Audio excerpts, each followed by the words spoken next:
Seja muito bem-vindo, seja muito bem-vinda a mais um episódio do Pré-Rico Cast. Aqui você já sabe, vai encontrar uma verdadeira maratona de conhecimento.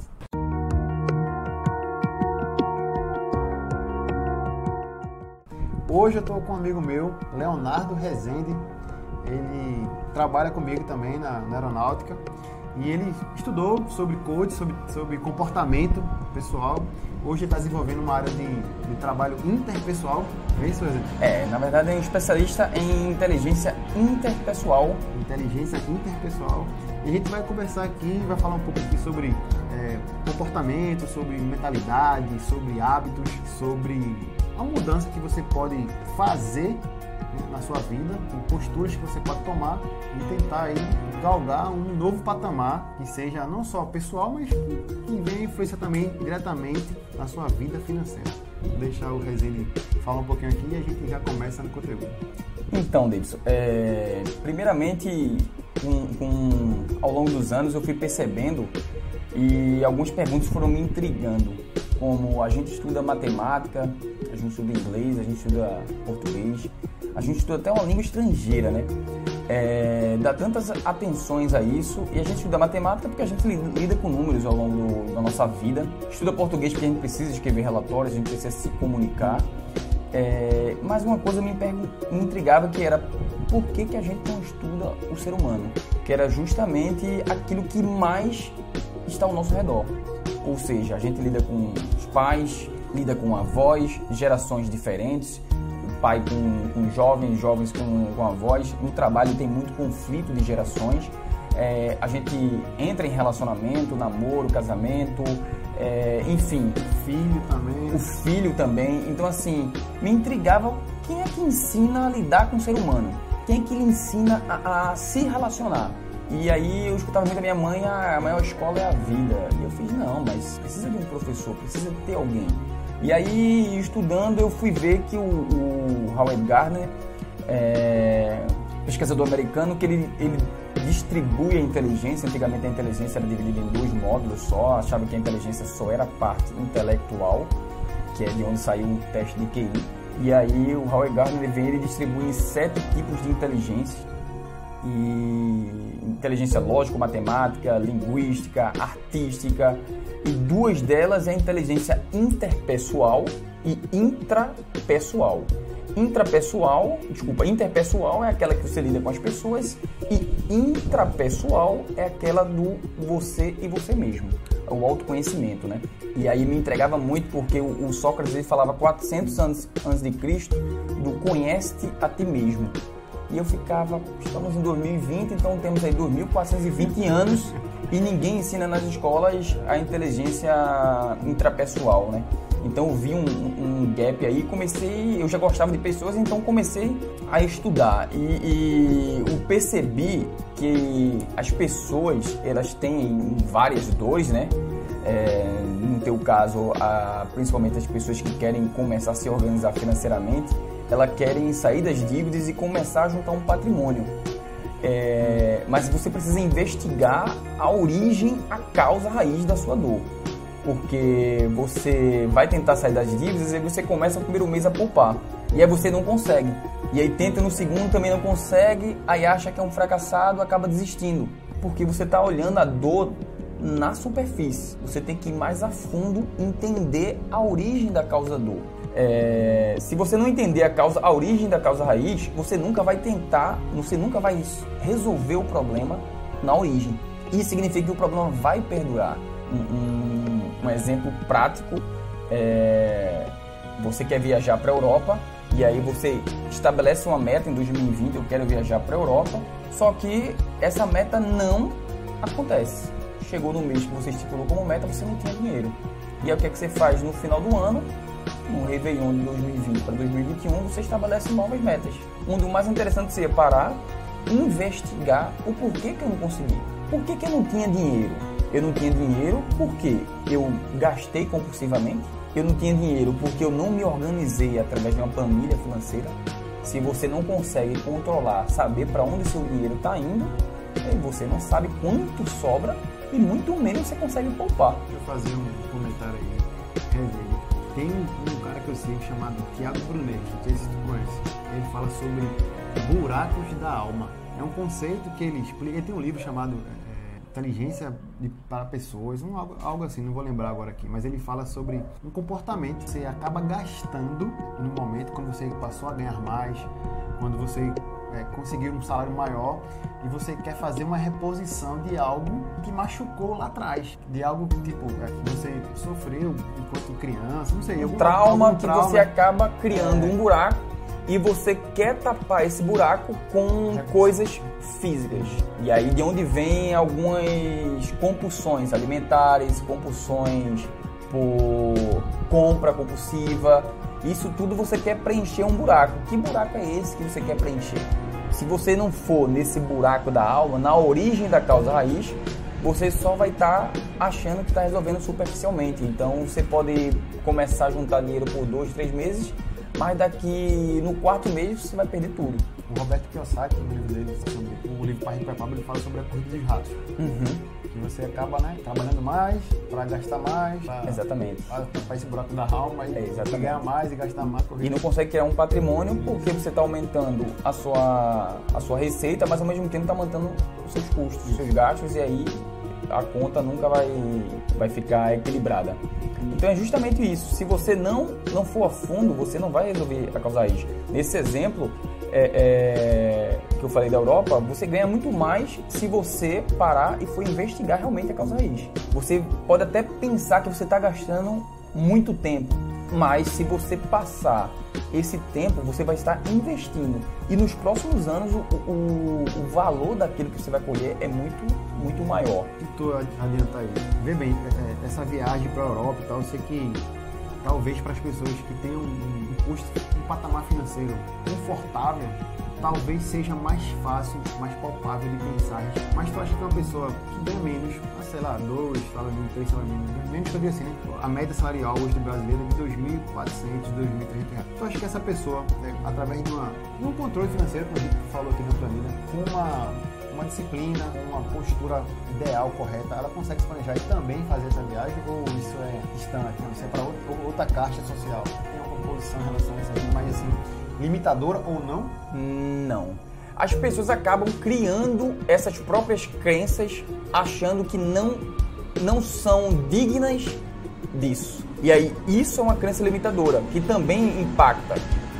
Por você não se achar digno, você acaba inconscientemente se sabotando e gastando aquele dinheiro, porque vê só, se você não se acha digno, você não merece aquilo, o que é que seu cérebro faz inconscientemente? Te empurra, te impõe a gastar, porque ele não quer que você sofra, entendeu?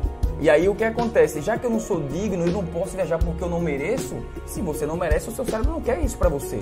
Se você mesmo diz que não pode, o seu cérebro vai te ajudar a Exatamente. confirmar o que tu quer. Exatamente, porque você tá dizendo, olha, eu não posso porque eu não mereço. Como se aquilo fosse algo ruim, aquilo fosse me causar um ferimento. Então o teu cérebro, ele não consegue distinguir. Ele faz, olha, se isso vai te causar sofrimento, então gasta dinheiro que não é melhor pra tu. Vou te proteger. Toma aqui pra tu gastar. E aí você vai inventar outros tipos de situação.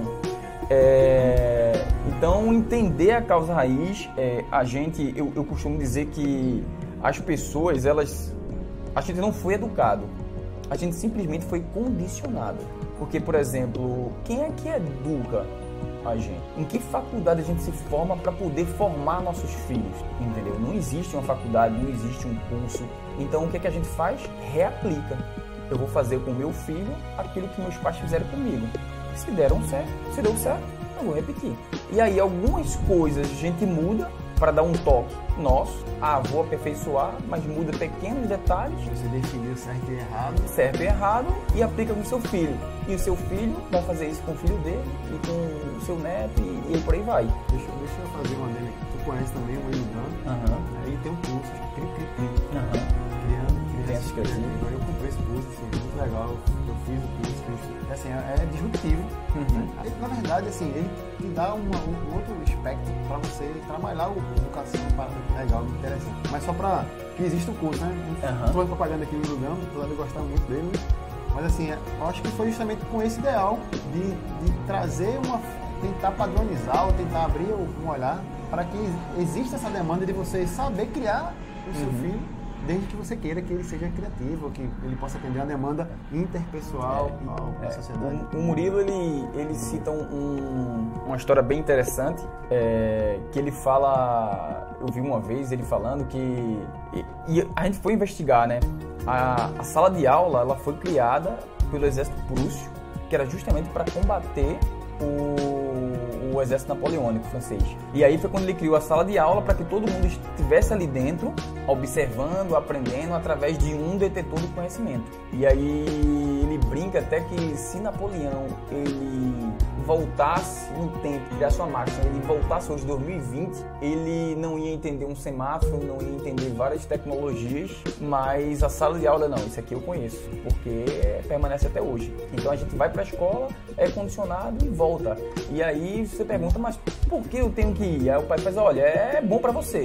O que é isso? Ele não sabe a resposta, mas tipo, vai, foi pra mim, vai ser pra você. E é muito interessante porque você acaba criando experiências, e se você vivesse as mesmas experiências que o seu pai viveu, você ia ter exatamente a forma de pensar. Agora, por que a gente é condicionado? Porque o nosso cérebro, ele tem uma função básica, que é economia de energia. O nosso cérebro, ele busca automaticamente economizar energia, a zona de conforto. E por que isso? Porque ele é um biocomputador. Ele é programado para durar o máximo possível, como se fosse a bateria do seu celular. Quando sua bateria do celular está 15%, o que é que você faz? Você diminui o brilho. Você está fazendo o quê? Diminuindo tudo, colocando ele na zona de conforto para que ele dure o máximo possível. É isso que o nosso cérebro faz. Por quê? Porque ele quer proteger o nosso gênio o mais longe possível. Ele quer que o nosso gênio ele vá e dure o máximo que ele puder durar. Então é por isso que é tão difícil você poupar e gastar dinheiro, porque usa-se aquela mesma premissa. E eu vou estar vivo amanhã, eu vou estar vivo depois, eu vou viver o hoje. Isso na verdade é uma ilusão que o teu próprio cérebro te cria para te sabotar. E aí você acaba gastando dinheiro hoje. Na palestra a gente deve chamar o nosso ego, essa outra pessoa que está te condicionando, né? Dar um nome a ela e tipo, uma hora ou outra você repreender ela. Não, isso. Cara, não, peraí, né? Ih, não foi assim. Porque todos nós temos essa voz crítica dentro da gente, né? Que não é a gente. Isso é importante deixar bem claro. Essa voz crítica, tão crítica, tende a ser às vezes uma voz paterna, uma voz materna bem crítica. Essa voz não é a gente. É justamente o teu cérebro querendo te controlar. E aí você precisa colocar, ó, calma aí, fica aqui. Isso aqui que a gente vai fazer não é novidade. A gente sempre fez isso e é só mais uma coisa. E aí quando ele vê que o que você está tentando fazer não é uma loucura, ele vai começando a se habituar. Cada vez que você faz mais aquilo vira uma coisa mais rotineira, e aí ele vê que não é perigosa e aí ele se aquieta, entendeu? Então é basicamente isso. Então no início, poupar dinheiro, juntar dinheiro, vai gastar energia. Você vai ter que entender que você vai ter que fazer um sacrifício no início muito grande, sair da inércia, até depois aquilo virar um hábito. E aí você vai e modifica um próximo hábito e vai modificando hábito por hábito, um de cada vez. O problema é que às vezes a galera estabelece umas metas, final de Réveillon, o cara estabelece 1 zilhão de metas. E aí, na verdade, o cara é bom estabelecer uma meta e nessa meta sair dividindo. Uma coisa por par, paciência. Você não vai conseguir vencer, às vezes, uma etapa em uma semana, 2 semanas. Às vezes é necessário 1 mês, 2 meses, planejamento. E aí o importante é conseguir.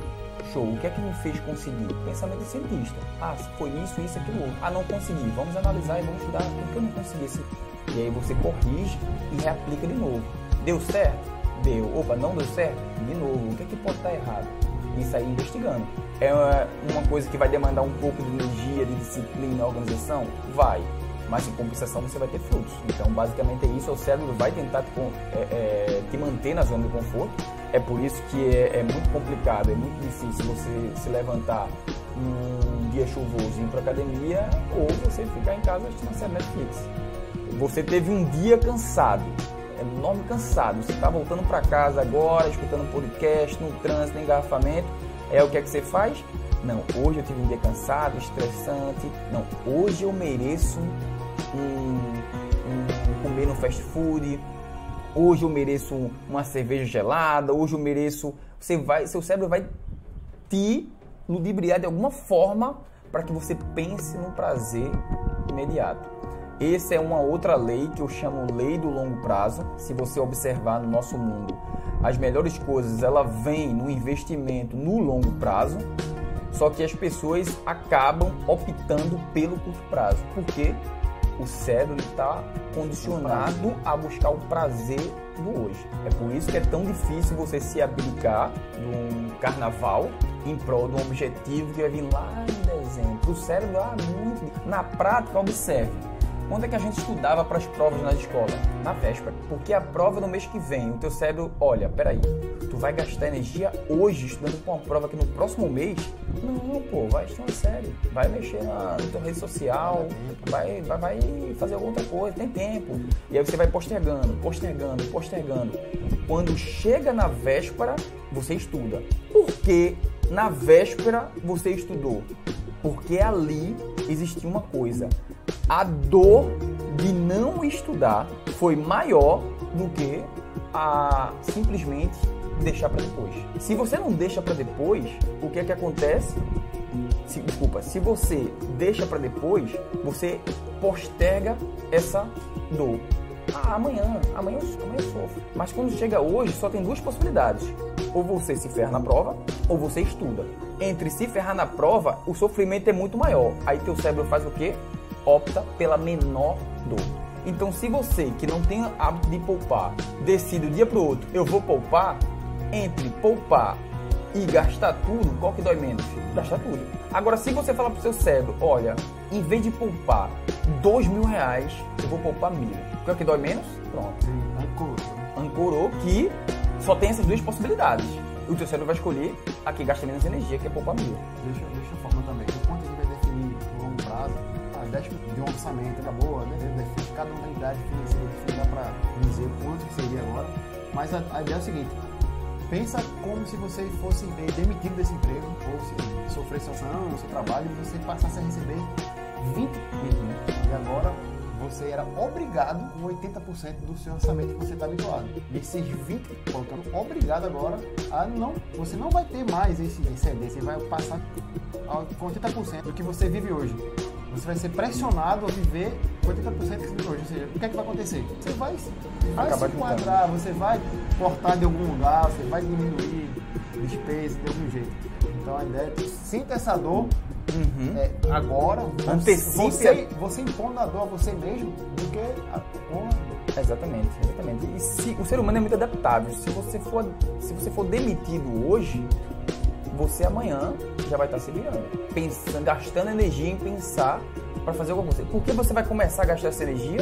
Porque a dor de não ter dinheiro é muito maior. E aí o seu cérebro pensa na solução. Então, essa técnica de entender que a dor é o que nos move é o que faz a gente andar. Eu estava vendo uma reportagem de uma menina que ela foi a primeira colocada em medicina na USP. E ela passou um ano sem usar rede social. Um ano sem usar nenhum tipo de rede social. Se você falar isso para qualquer pessoa hoje em dia, ela vai dizer, é a morte. Mas para ela colocou o que é que dói mais? O que é que dói menos? Um ano sem rede social ou não ser aprovada no vestibular em medicina da USP, que é o que eu quero. E aí, para ela, ficou fácil um ano sem rede social. Eu acho que vai ser a dor é o que nos move. A dor que nos move. E você precisa, ao entender isso, e se você analisar todas as suas experiências passadas, você percebe que aquilo que te fez forçadamente andar foi a dor. Se não isso, é porque você estava tão motivado que a sua disciplina, a sua organização e perseverança já fez aquilo. Quando você não faz porque você quer, porque está motivado, você é literalmente empurrado pela dor. Se você parar para pensar agora em um evento que você está... Exatamente. Estou pensando aqui quando passei para a dor de temporário, né? Saudade temporária. Um dia é da baixa, ia acabar, né? Tem que estudar para não sentir essa dor da baixa. Tem um livro chamado Quem Mexeu no Meu Queijo, que fala justamente sobre isso. Se você for ver, os 2 anãozinhos, eles não saem do local até que o queijo acaba. O que é isso? É a dor empurrando eles. Eles só saíram porque acabou. Ó. Se a gente fica aqui, a gente vai morrer de fome. Na verdade, um saiu, o outro ainda o outro resistiu. Então, ó, ele percebeu que, ó, se eu não sair daqui, eu morro. Os outros ratinhos que saíram na frente, eles não eram movidos pela dor. Eles eram movidos pelo... Eu tenho uma disciplina, eu já tenho uma auto-organização. Então, o que é que eu vou fazer? Eu vou sempre plantar para sempre colher. Entendeu? Então, basicamente isso. Essa lei do longo prazo que eu citei e acabei não explicando, é justamente isso. O nosso cérebro ele só pensa no curto prazo. Mas se você pensar que as melhores coisas acontecem no longo prazo, você começa sempre a se preparar. E aí, quando você se prepara, você nunca é pego de surpresa. E aí eu cito um exemplo para os meus sobrinhos, que é o seguinte, ó, se eu te der uma manga, o que é que você faz? Ele fez, eu vou chupar. E aí é você pensando literalmente no curto prazo. Eu tô afim da fruta, eu vou cortar, vou chupar a manga e pronto. E aí eu falei, não, você vai plantar. Porque plantando essa manga, você tá pensando no longo prazo. Essa semente vai crescer, vai gerar uma árvore que vai gerar várias mangas e você não vai ficar escravo de quem te deu a manga. Porque se você chupar essa manga, e amanhã você vai comer o quê? Você vai pedir manga de novo. Aí no 3º dia, no 4º dia, o cara vai perceber que você tá dependendo dele. E ó, você quer a manga? Quer. Faz isso e isso aqui pra mim que eu te dou. O cara vai começar a te manipular porque você depende dele. E eu fiz, não, você vai plantar. E quando essa árvore crescer e der várias mangas, aí o que é que você vai fazer? Você vai chupar 3 e plantar o resto. E sempre assim. Veja, tem a recompensa e tem o planejamento no futuro. Recompensa e planejamento no futuro. Até que um ponto que você tem uma fazenda de mangas que você não é mais escravo de ninguém. Você é dono da sua própria vida. O que as pessoas não enxergam acha que eu vou morrer hoje, então o teu cérebro só enxerga no curto prazo. E aí o que acontece? Você chupa a manga e não pensa no dia da manhã. No dia da manhã eu me viro. Porque pensar no dia da manhã gasta energia. O teu cérebro não vai querer fazer isso. Não, pô, se concentra agora, olha a manga, docinha, olha o cheiro dela. Aprecia, vai, se delicia, aí você vai. E só pensa no hoje. Direto mesmo. Com dinheiro, exatamente. Você deixar de gastar agora, plantar, no caso, investir de uma forma muito segura, não é isso, e obter rendimentos, para você criar o hábito de poupar. E começar do zero. Por exemplo, meu primeiro emprego, eu ganhava em torno de R$400. E eu comprava uma agenda e nessa agenda eu anotava todos os meus gastos. E aí eu escutava muito, tu vai poupar o quê? O que tu ganha uma merreca. Mas o que ele não sabia, que meu foco inicial não era poupar, era criar em mim um hábito de organização, disciplina. Porque o exemplo que eu dei, vê só, a pessoa não conseguiu viajar porque ela não juntou dinheiro. Vamos regredir e investigar. Não conseguiu viajar porque juntou dinheiro. Não juntou dinheiro por quê? A pessoa não é organizada. Se a pessoa ela não tem sua casa organizada, ela não é uma pessoa organizada, como é que ela vai conseguir se organizar financeiramente? Ela vai conseguir se organizar em apenas um aspecto da vida dela e todos os demais são desorganizados, entendeu? Se você for investigar as pessoas que são organizadas financeiramente, elas são organizadas em outro aspecto da sua vida. Então o que é que acontece? O que está faltando é o valor organização, é o valor disciplina. E é aí que a gente tem que construir. Uma casa se constrói da base. Se você quer um patrimônio, você tem que começar do início. O início são o quê? Os valores. E aí eu comecei a me organizar tudo. Eu anotava todos os gastos. Eu fiz, não, eu não vou ficar rico. Porque eu sei o que eu economizar aqui vai ser R$1, R$2, R$3. Mas o que eu estou ganhando é a disciplina e a organização. E pensar no longo prazo. São 2 valores e um pensamento essencial para quem quer construir um patrimônio. E aí depois que eu criei esse hábito, aí fui progredindo financeiramente no trabalho, eu comecei a juntar um dinheiro. Então, eu me abdiquei 1 ano de sair, lazer, durante 1 ano meu lazer se resumia a alugar uma fita, um filme para assistir no final de semana, e eu juntava dinheiro, parte do meu dinheiro ia, olha o pensamento a longo prazo, ia para um preparatório de um cursinho, preparatório de um concurso público, ou seja, parte da manga eu estava plantando e investindo, pensando lá na árvore que ia nascer. Outra parte eu ajudava a minha família e uma parte menor eu economizava e colocava na poupança, que era quando minha esposa vinha de férias, a gente curtia junto as férias. Minha namorada na época vinha, a gente se encontrava e olha que era uma coisa prazerosa, não era sacrificante. Tinha parte de sacrifício, mas eu tinha que mostrar para o meu cérebro que aquela dor que ele gastou valeu a pena. Como é que eu mostrava isso para ele? Nas férias. E aí, quando eu me divertia, eu repetia para mim mesmo: olha, isso aqui eu só estou vivendo porque eu passei o ano juntando dinheiro. O cérebro entendia de que forma? Opa, então tem uma recompensa. É bom juntar dinheiro. Eu quero mais. Uma dor caso isso não acontecesse. Exatamente. Se eu não juntar dinheiro, eu não vou ter umas férias legal. Ou seja, o cérebro fazia: caramba, então quero juntar dinheiro. Porque a dor de ficar em casa nas férias é pior do que não juntar dinheiro. Então vamos lá. É interessante, tem um exemplo, eu acho que foi no livro Segredos da Mente Milionária, se eu não me engano, ou foi em outro local que eu vi, de um cara que ele não conseguia juntar um patrimônio. Ele não conseguia acumular um patrimônio, e aí quando foi investigar a dor, a causa raiz, descobriu que a mãe dele incutiu na mente dele, condicionou ele que as pessoas que tinham muito dinheiro eram soberbas, que pisavam nas demais. E que uma pessoa rica não era uma pessoa boa. Então, olha a dor. Se eu juntar dinheiro, eu vou ser soberbo, eu vou pisar nas pessoas e o pior de tudo, ainda vou ganhar a desaprovação da minha mãe. Existe dor maior?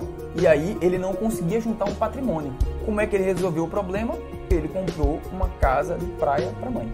E a mãe: como é que você conseguiu isso? Ele fez o dinheiro que eu ganho. Ela: caramba, então juntar dinheiro é coisa boa, né? E aí começou a mudar o condicionamento, o pensamento dela e, por tabela, o pensamento dele. Ou seja, a juntar dinheiro passou a ser: eu vou ganhar ainda mais a aprovação da minha mãe. E o cara continuou, e aí a partir daí ele destravou esse nó, esse buraco da alma. Ele tampou, não foi uma coisa superficial, ele tampou de vez, e aí ele conseguiu juntar um patrimônio e começou a acumular dinheiro, coisa que ele não conseguia, né? Então isso é bem interessante. Isso é uma pontinha do iceberg para você entender como é que a mente da gente funciona e como é que eu posso aplicar isso tanto na sua vida financeira quanto na vida profissional, em todas as outras áreas que você quer mudar. Mas é uma coisa que você precisa investigar e ir mais a fundo para dominar e, a partir daí, ir começando a se modificar, né? Legal, Resende. A gente já está aqui no meia hora já. Né? Quer deixar algum recado final, dica, conteúdo para o pessoal escutar mais, ou ler, ou ainda quer complementar com algum conselho, ainda vai ajudar esse episódio aqui? Olha, o que eu recomendo é você investigar cada vez mais sobre você mesmo, na inteligência intrapessoal, porque você vai descobrir várias coisas e ao mesmo tempo que você descobrir, você vai destravando alguns nós, vai desatando alguns nós, e com isso você vai conseguir evoluir ao longo da sua vida.